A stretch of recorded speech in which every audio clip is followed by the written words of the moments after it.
take us right into the next session. And I'm also going to catch us up on time a little bit for lunch. I'm going to just give an update on the work that we're doing with the community that we have, as well as some research that we're doing directly with industry on FAIR and cyber risk management.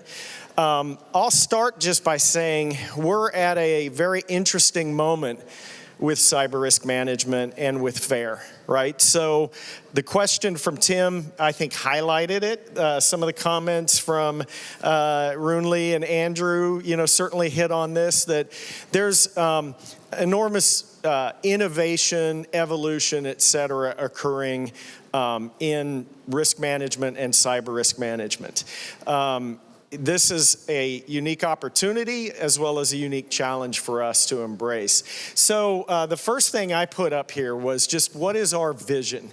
And this has evolved recently. So having conversations with our board of directors, which is growing, by the way. We've recently added 2 new board members. One is Khalil Jackson from the Federal Reserve Bank of New York.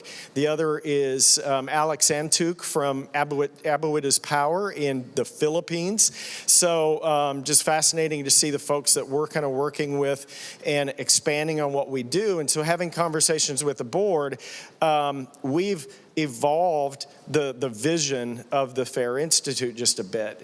FAIR is still, the model is still core to everything that we do, but we view this again as it's an opportunity and a need to modernize how businesses manage risk, and in particular cyber risk, given where most of our members come from. So there's a need to modernize what is being done. And so the last 10, 15 years of the FAIR Institute, as Nick showed, has evolved a lot, right? There's been every year new challenge that the FAIR Institute has tackled, and I was thinking I had a different slide there.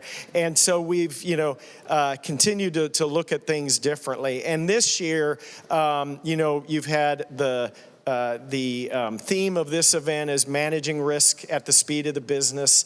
This was what we used for FairCon 24 in DC in October. And then the similar but kind of evolved theme for the New York event is resetting risk in the age of AI. And I know it can sound like, oh, that's just a buzzword or what have you, but I think we all have to recognize that this is a fundamentally different time in history. And, I looked back at, and I've had conversations with folks this week about this.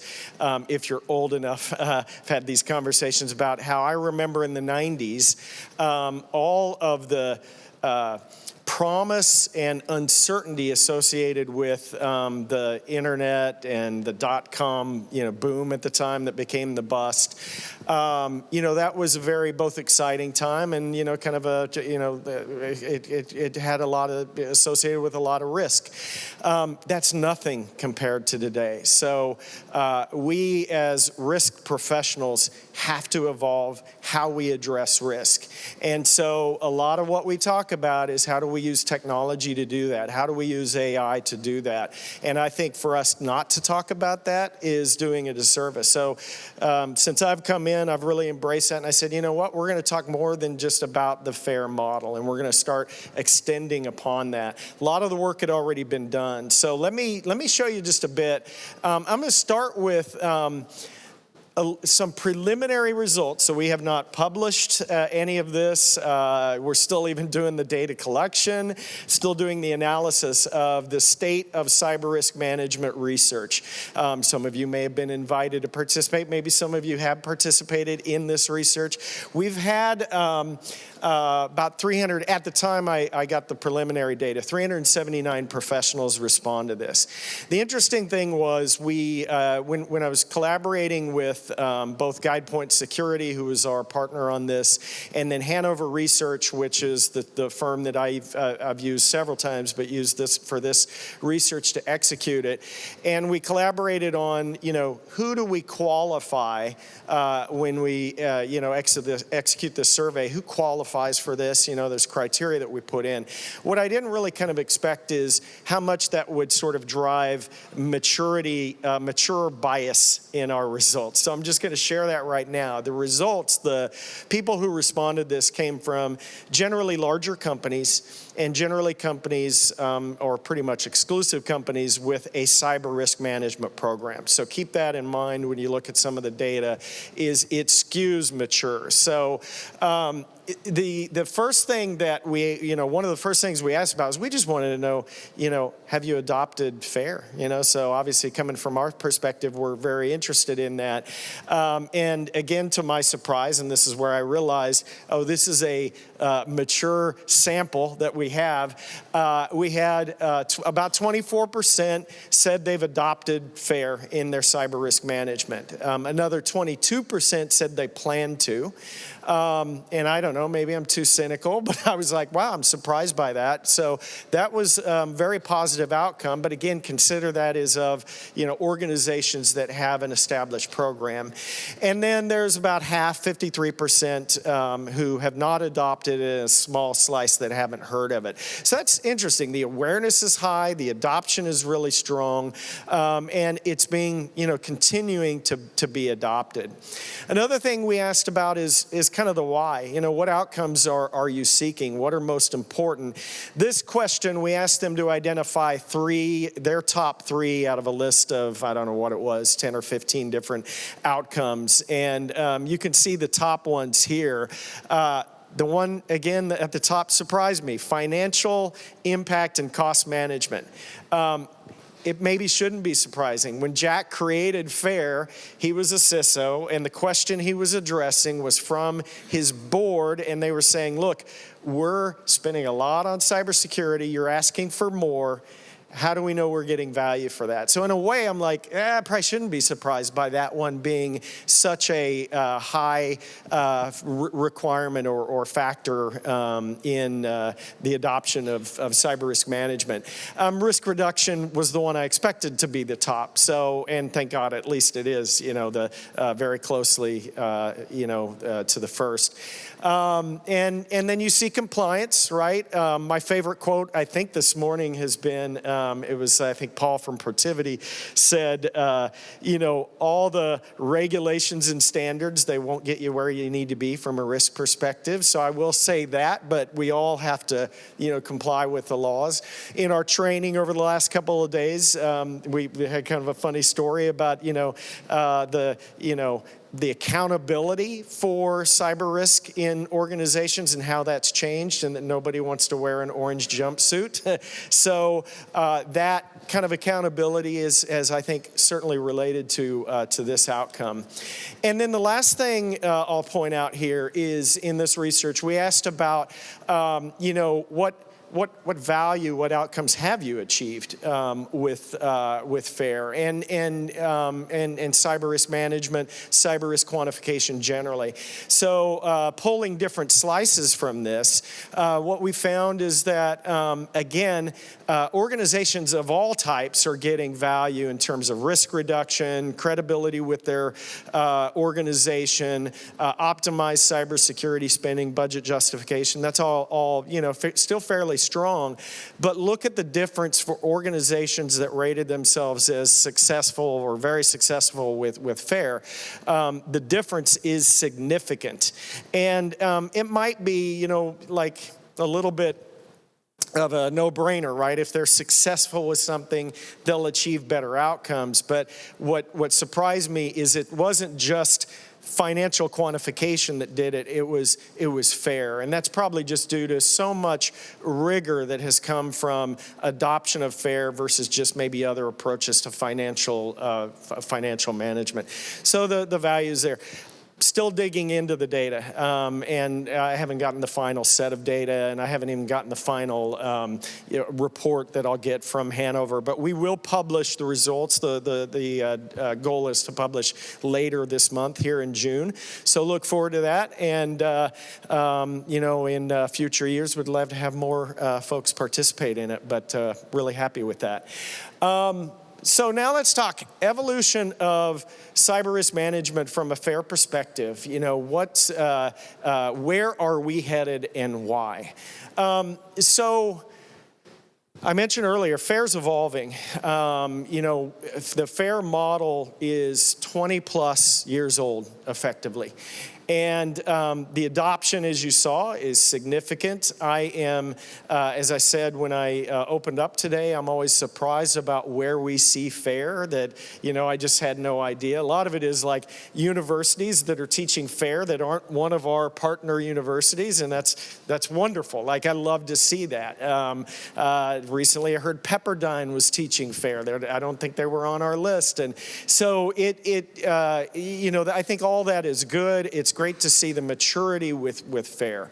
I'm kind of to the point where, I feel like the use of FAIR in a traditional way has been taught and taught and taught. And yeah, there's still people coming new to it that need to learn it. We'll continue to embrace that and teach folks that do that.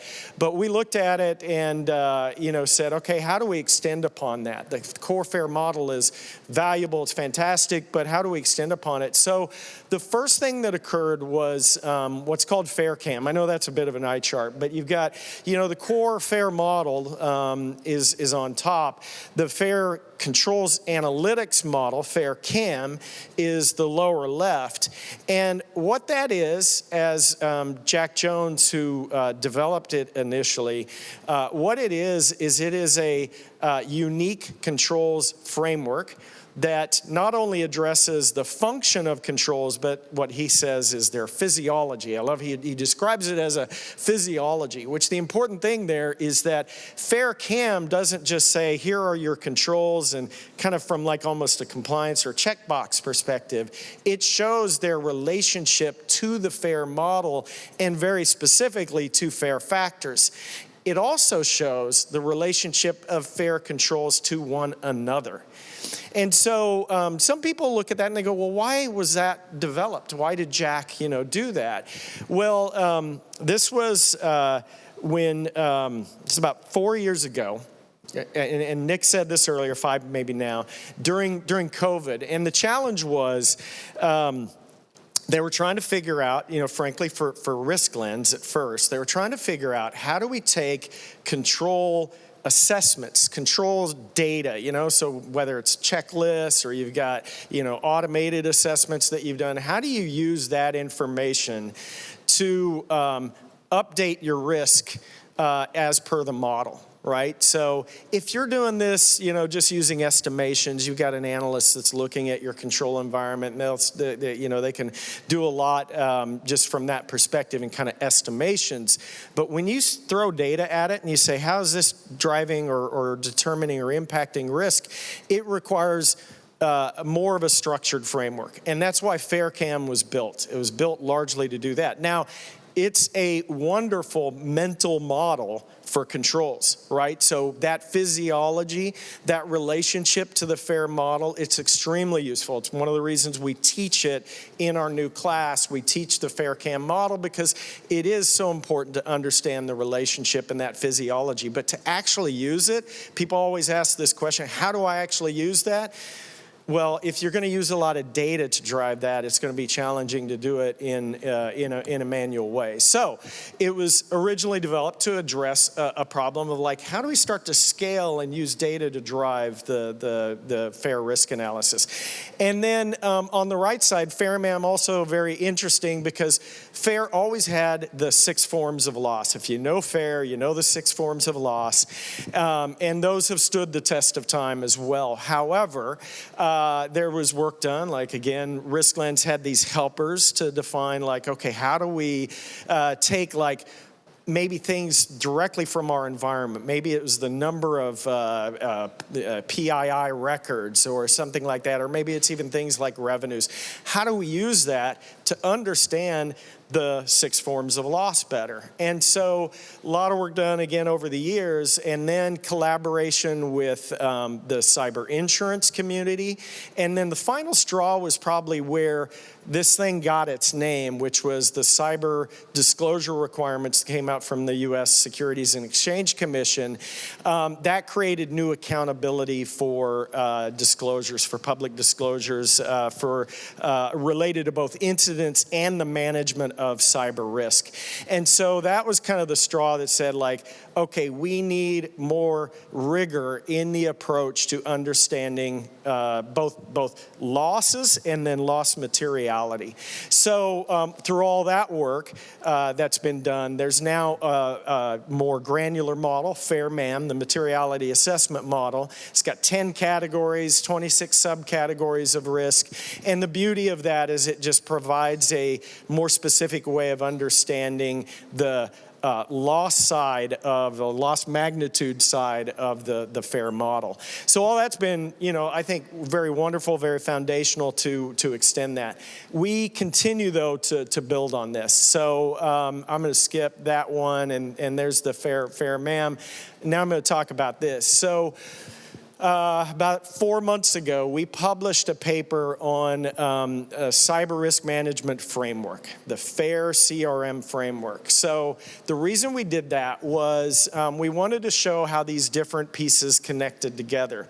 This is something that will continue to evolve from the FAIR Institute. We welcome, by the way, conversations, feedback, et cetera, around this. But one of the things that's new to it, it's not yet a standard. It's been proposed as a standard to our standards committee, is the cyber risk scenario framework. So this taxonomy that we have, it clarifies and kind of codifies, if you will, how we look at cyber risk scenarios, how you define them.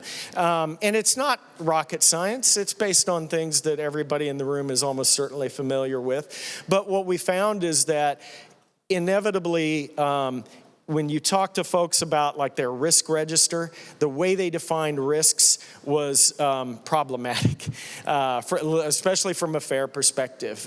Risks were defined very generally of like, what's our cloud risk? What's our AI risk? What's the risk of, our crown jewels? And those are things that, relate to risks, but they themselves are not risks. So defining this was really crucial. Earlier, the question about, Tim, about, how do we manage the risk to, society from AI, right? I think it's a great one, but I think we have to go further to go, what are those risks? How do we define those risks? And having a clear taxonomy is really crucial for something like that. So it gives that structure, that framework. And then from that, you can do a proper analysis. So same thing here with the cyber risk scenario taxonomy.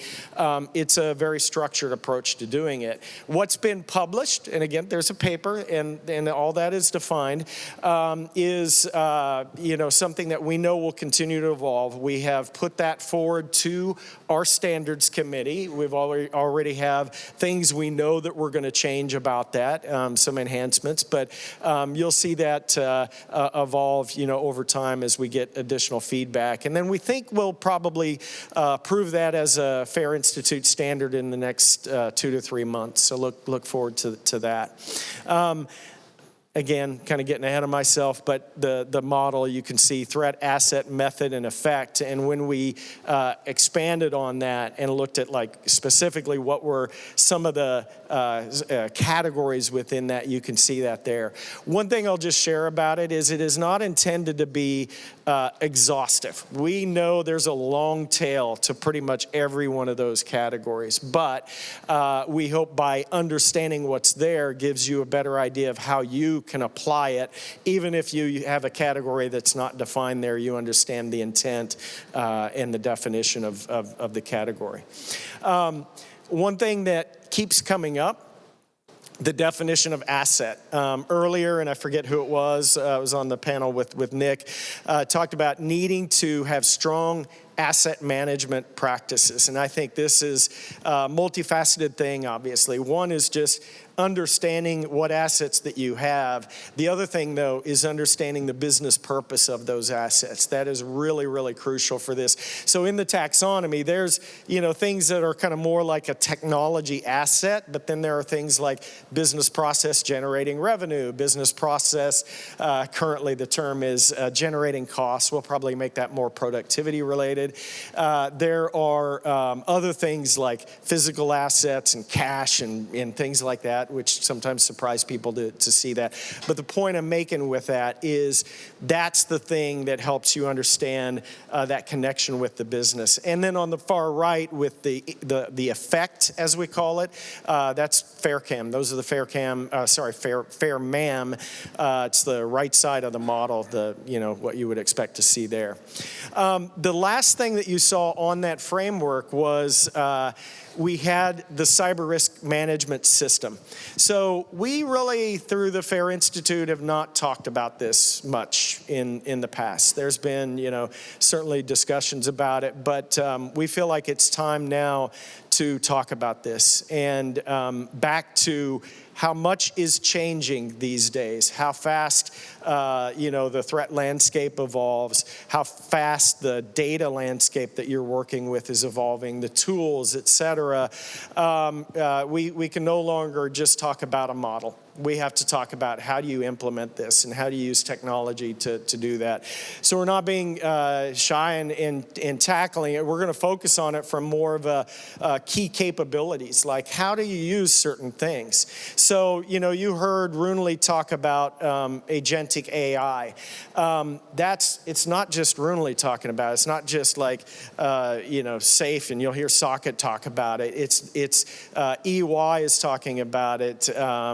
Deloitte, there's been papers written recently that talks about the use of AI and specifically agentic AI or AI agents and orchestration to address these risk areas where you're dealing with a lot of unstructured data. Anytime you have a lot of unstructured data and you're trying to model and understand, quantify, and do things that you have to do from a risk perspective, these days you look at how can we use AI to do that. So that's a capability that we're exploring, right? But there's a lot more to it, and this is not, in any way, today a standard or anything like that from the FAIR Institute, but it's helping us talk about and explore the use of technology, data, processes, et cetera, in evolving the management of risk with FAIR.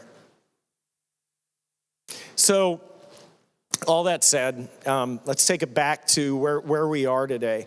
And this will continue, kind of to talk about the journey that we're on with the FAIR Institute. But it really is about how do we adapt FAIR and cyber risk management in this world that we're living in. I think we're kind of scratching the surface here. Nick shared this earlier, right? The journey that we had been on and have been on, and what we've seen year to year as the Institute has matured and evolved, and we've tackled new things. The color isn't the greatest, but the question we're asking now is how do we evolve cyber risk management in this age of AI? So tackling it very directly. And like Runely said, I think Andrew said it, it's not just how do we address the risks of AI related to AI, that's the reality of the AI world we're in, but it's also how do we use AI in doing so.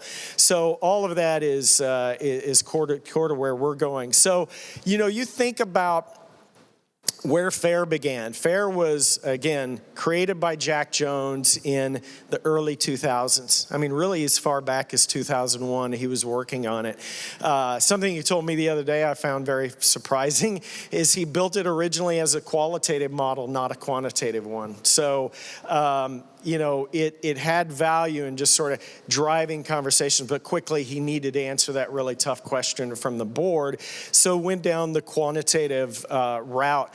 But back then, it was a very, very different world that we lived in, right? So the pace of change, although back then I thought it was fast, it was nothing compared to what we see today, right? So the pace of change, limited standardization, like I remember this was when CVE, CVSS, OWASP, name your standard that now is a little bit more commonplace. Even things like MITRE ATT&CK, they either didn't exist or they were new. And so getting tools to talk to one another and things like that was always a challenge back then. I actually met Nick. We worked for one of the first security incident and event management SIM product companies back at that time. This was right around 2000. So Nick and I worked for a company called eSecurity, which was required by Novell and all that. And this was a huge challenge. How do we get, we could get data in, but how do we get it to relate it to one another, right? So this challenge has existed, for those years, but so much has been done since then. So, that was the world that we lived in at that time. Threat intelligence, another thing that was just sort of starting to emerge. The first ISAC, or the first Information Sharing Analysis Center, was established in 1998 for financial services, but has since obviously grown. There's something like 26 that are recognized. But that ability to share threat information has evolved. Now there's obviously commercial threat intelligence data sources. There's MITRE ATT&CK. There's all of this. So a lot has changed there. The attack surface has changed. So now you look at today and you go, wow, things are moving a lot faster. So that's one of the things that it's obviously an opportunity, but it's also a big challenge for us as we're managing cyber risk. The threat environment is changing, the technology environment. We don't even know how to define some risk scenarios, say, related to AI. So we feel this every day about how fast this world we're in is changing. So that adds pressure, it adds a unique challenge. But then there's some things that work for us. So not just, technology like having AI that can maybe help us in the work that we do, but it's even things like the standardization of security data, the ability to relate things that you have, data coming from the systems in your environment, this idea of telemetry. The way budgets have changed, right? So one of the things that I'm doing lately is getting involved in where I spent 11 years of my career with the TBM Council. And I shared earlier, the focus of that is really CIOs trying to address the value and cost of their technology spending.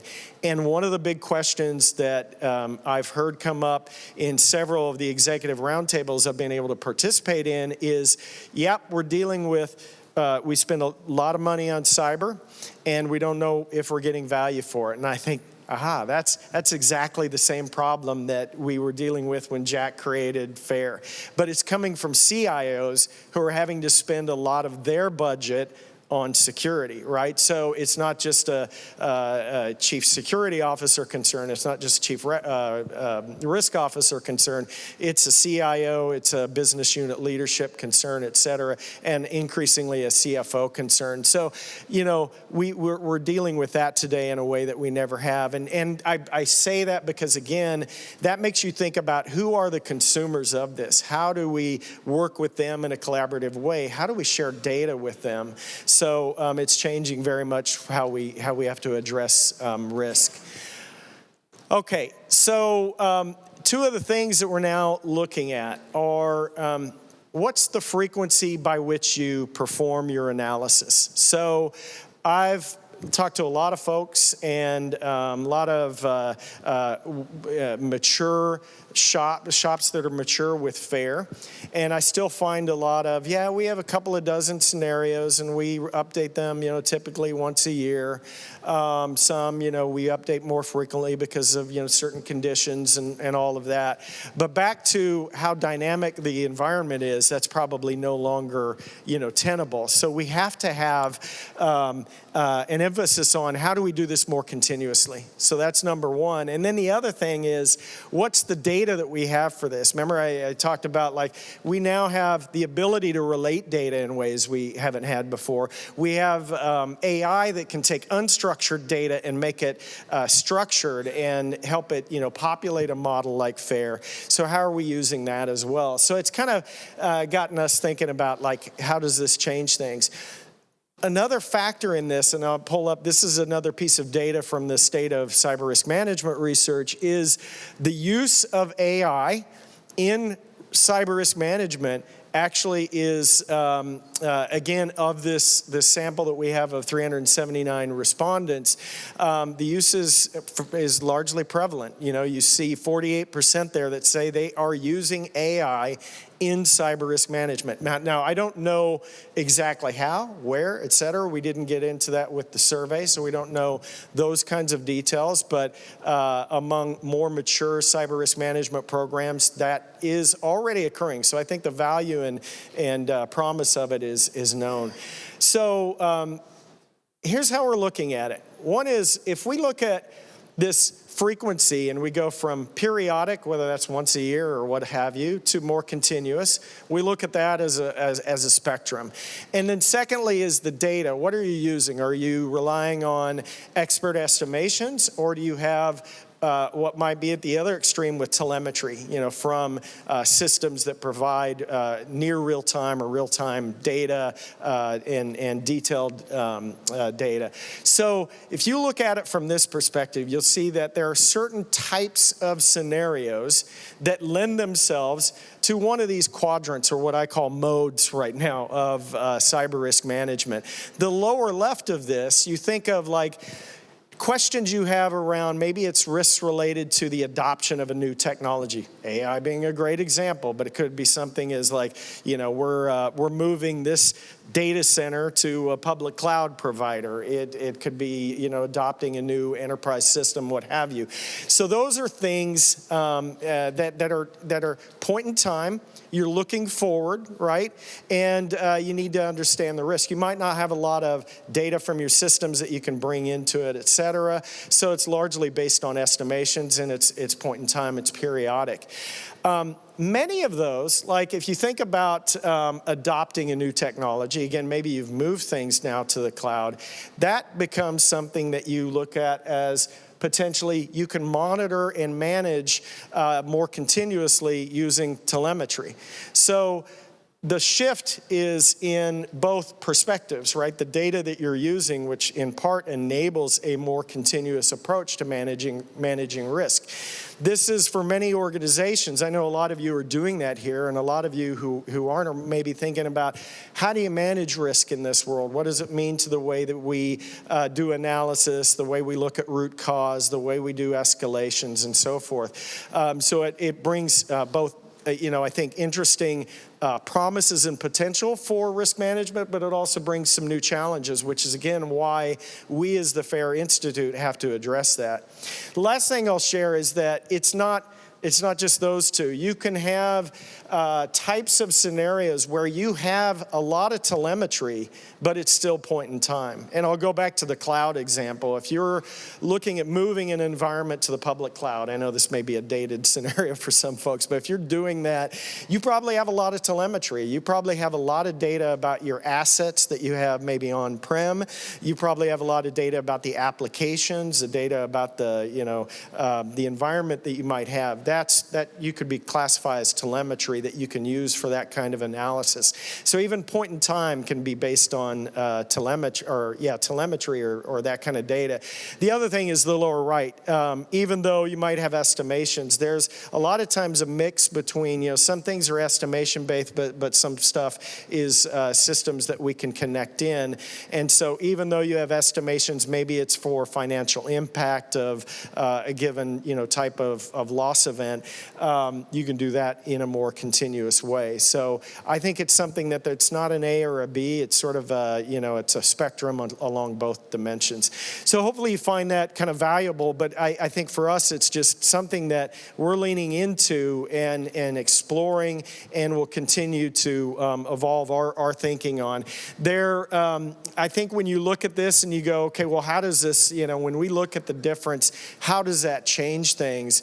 This is just kind of a good way to summarize it. One of the things I'll point out, and I don't mean to steal Zach's thunder for what you'll share, but we talked about this, and one of the things that it just makes us aware of is, so if we're taking this approach of more continuous model and we require to, integrate telemetry, and it doesn't mean you're doing it real time, but if you're using these sources of data, the skill set is different, to get it. You still need analysts. You still need analysts that know FAIR. You still need them to be able to understand the impact, communicate that impact, understand root cause. All of those things are still critically important, but now you need to have the skill set for connecting things, that what we're calling a cyber risk engineer. So it changes a lot of things as you look at it. And again, these are all things that we're exploring. There's a couple of papers you might find interesting. There's a new data guide, and I just got some hyperlinks that will point you to those. New guide for data, and a new guide, or sorry, not a guide, but a position paper on reimagining cyber risk management. So if you're interested, grab those. Each one is labeled draft comment, because I want feedback. And I'm talking to a lot of folks. I've shared the paper on the right with a lot of folks, including Zach and Jack Jones and others, and I'm getting just really good feedback. So I would appreciate that. If you have feedback, please share it with me, and we'll continue to evolve it. So with that, I went quick. We have time for one or two questions before we go to lunch. Any questions about where we're headed with the FAIR Institute and the work we're doing? Oh, yeah, Tim. Here, let me... I'll be my own mic runner again. Thank you. So when FAIR started, it had one model, nice and simple, easy to explain. And over time, more models. I think the slide earlier had 5, and there was another one, FAIR Air. I think the original intention of FAIR was that it was transparent and understandable, but over time, the more models, the more bolt-ons, the more complex, probably the less transparent, the harder it is to understand, the harder it is to explain. What's your take on that, and to where FAIR's going with the complexity that you've now got? Great question. Great question. I think there is still the FAIR model at the core, and all things come back to that FAIR model. So I think as we explain this to the people that need to understand at that level, we come right back to that, and we focus on the elements that you see there, and you're very familiar with telling that story. So I think a lot of what I showed, there are things that we all need to know because we're in the thick of it. There are things that a lot of people that are outside of maybe this core circle, they don't need to necessarily know those details. So I think it's kind of how we tell the story, keeping it focused on the core FAIR model and what that allows.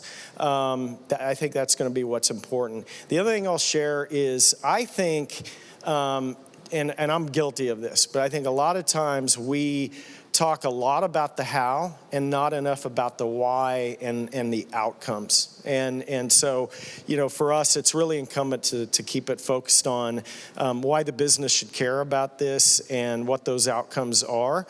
We had a conversation with our board on that topic, and that's something that we just really don't feel like we do enough of. Nick? Thank you for the question, Tim. Do you mind going back to the model that shows FAIRChem, FAIRMAM?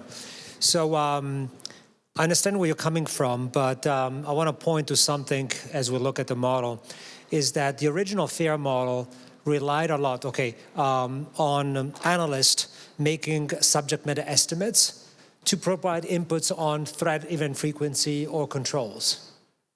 And the question is, the model is elegant, but then people were challenged like, who came up with that estimate? How do we know they don't have a bias? They don't bring their own subjectivity in there.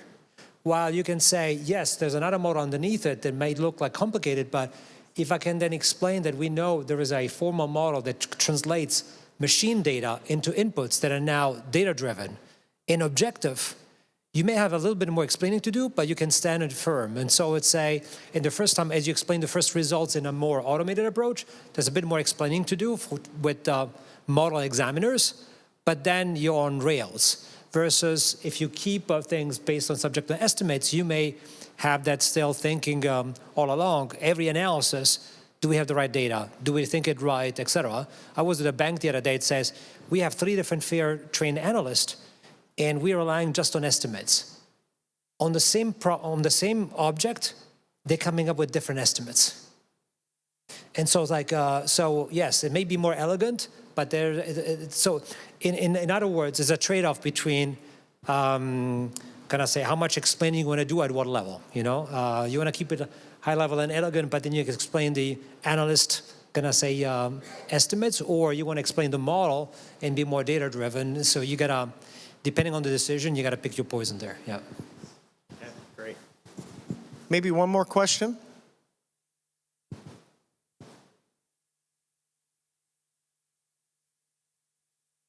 None? All right. Oh, yeah. Here, hold on. Let me. Do you think, going back to what you're talking about with the move to incorporate AI, do the types of threats that we see in AI actually fit the way it's modeled in terms of threat events, if there's identifying the actor and the scenario, etc.? So does the model that we have fit the new threats that we have for AI that we anticipate? It's obviously it's a big question. I would say that anything that has a loss event associated with it that can be expressed in a loss event is something that could be measured and managed with FAIR. Does it map to like the current cyber risk scenario taxonomy and like those categories? Probably not all of it today. We have updated. There are AI-related methods in that document, but I think we'll continue to kind of expand that as we go. So I think the structure of the model, the way you define a loss event in a scenario, can be applied to it, but the details underneath that are going to evolve as we learn more. So I don't see why it couldn't, but it takes that kind of thinking. And I think the other thing, like we talked about earlier, it depends on just we have to have a better grasp of what those loss event scenarios are or could be, and I think we're still doing a lot of work there. That's a good question.